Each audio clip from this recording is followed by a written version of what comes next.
My name is Eleanor. I am 69 years old. And on the day my husband's will was read, my sons divided $30 million between themselves, as if it were a poker game.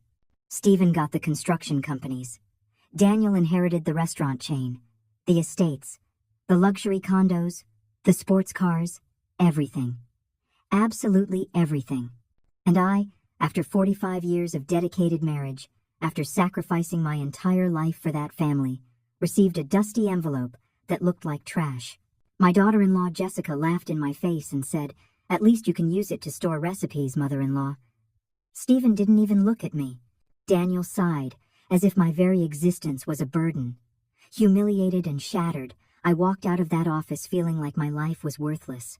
But what they didn't know was that tonight, when I opened that despised envelope in the solitude of my home, I would find something that would change everything forever. Arthur had died just a week ago. Pancreatic cancer took him in 6 cruel and painful months.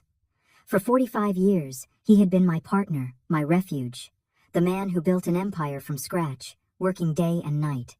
I was always by his side. When he stayed up until dawn reviewing numbers, I brought him coffee and stayed awake waiting for him. When he had to travel for business for weeks on end, I managed the house alone and raised our 2 sons without ever complaining. When the banks wouldn't lend him money to expand the business, I sold the jewelry my mother had given me to help him get the capital he needed. I never asked for recognition. I never claimed credit. I just loved my husband and trusted that he would take care of me when the time came. How wrong I was. The reading of the will took place at the office of Rose Albright, the family lawyer.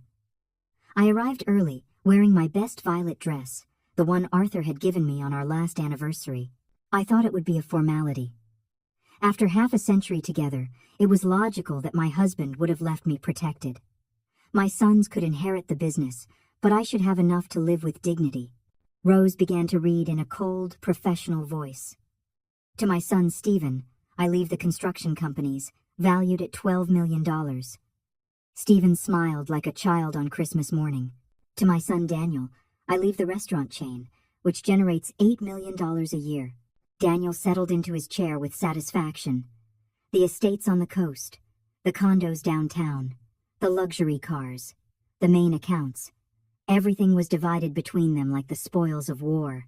$30 million were split equally while I sat there, invisible, waiting to hear my name.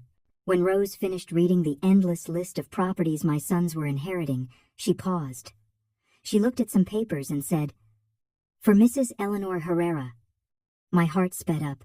Finally, I was going to hear what the love of my life had left me. Rose continued, "I leave her this personal envelope," and she handed me a yellowish, dusty envelope that looked like it had been stored for years in some forgotten drawer. I took it with trembling hands while my sons exchanged satisfied glances. Jessica, my daughter-in-law, couldn't contain her laughter. "At least you can use it to store recipes, mother-in-law." Stephen didn't even look up from the documents he was reviewing. Daniel sighed, as if my presence were an annoyance to be tolerated. The envelope weighed almost nothing in my hands. It felt empty. It felt like a mockery. Rose closed the will folder and turned to my sons to explain the legal procedures they had to follow to take possession of their inheritance. They talked about wire transfers, deeds, and corporations. As if I wasn't there. As if I were a ghost sitting in that leather chair.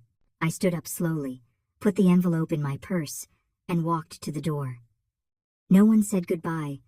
No one asked if I needed help. No one offered me a ride home. I left that office with a broken heart, feeling that 45 years of love and sacrifice had been reduced to a dusty envelope that probably contained a sentimental letter with no real value. I walked through the streets of the city, where I had lived my entire adult life, where I had built a family that now treated me like garbage, and I cried like I hadn't cried since I was an abandoned child.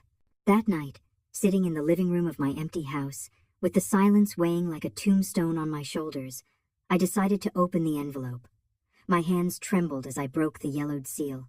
Inside was a single folded sheet of paper. I unfolded it slowly and read the words written in Arthur's unmistakable handwriting. Arthur's handwriting was unmistakable. That elegant script I had seen in thousands of love letters during our courtship, on birthday cards, on notes he left me in the kitchen before he went to work. But this time, the words I read took my breath away. For the woman who always truly loved me.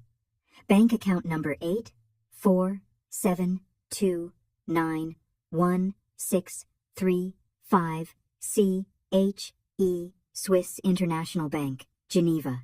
And below that, a line that made me tremble. What you find here is only the beginning.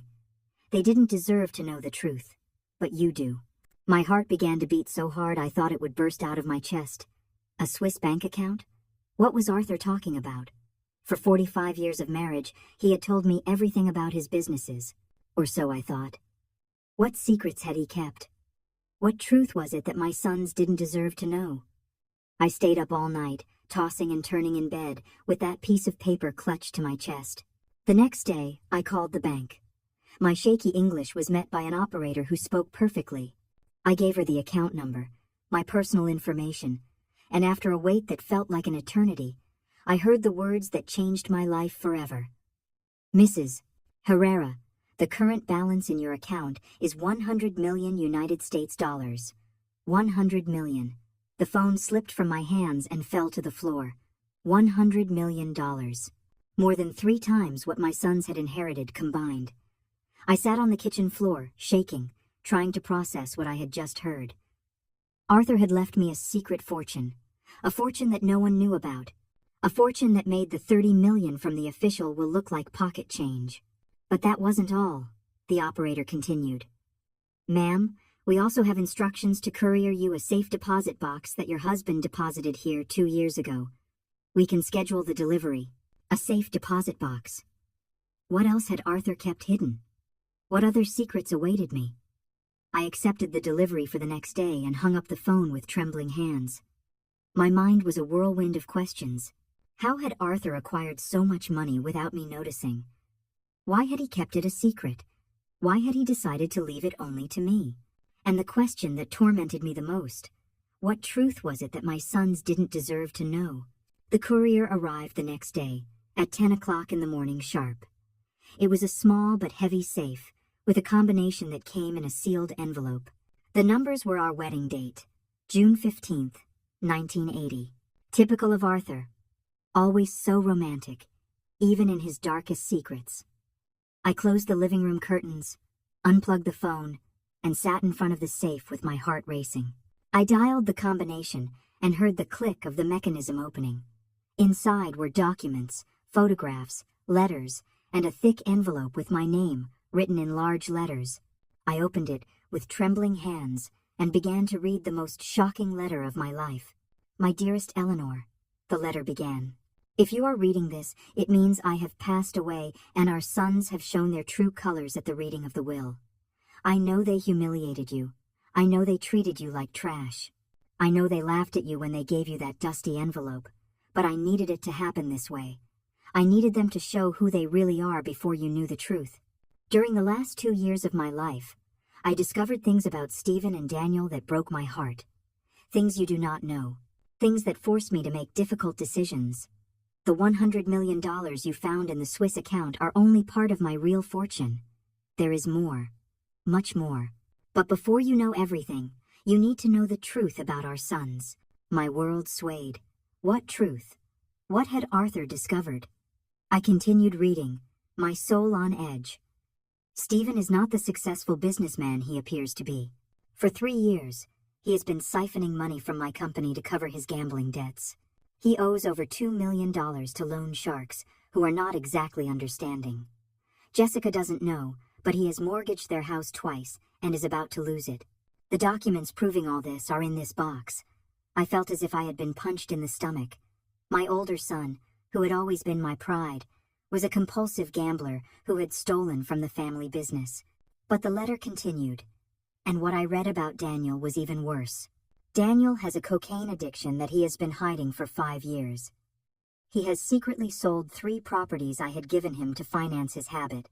But the most serious thing is that he is involved with drug traffickers who are blackmailing him. They threatened to kill him if he didn't pay them $500,000 by the end of the year. The documents of his debts and the photographs proving his addiction are also in this box. Tears began to stream down my cheeks. How had I been so blind? How had I not realized that my sons were destroying their lives? Arthur's letter continued, revealing darker and darker secrets. But what hurts me the most, my love, is what they plan to do with you. I heard them talking one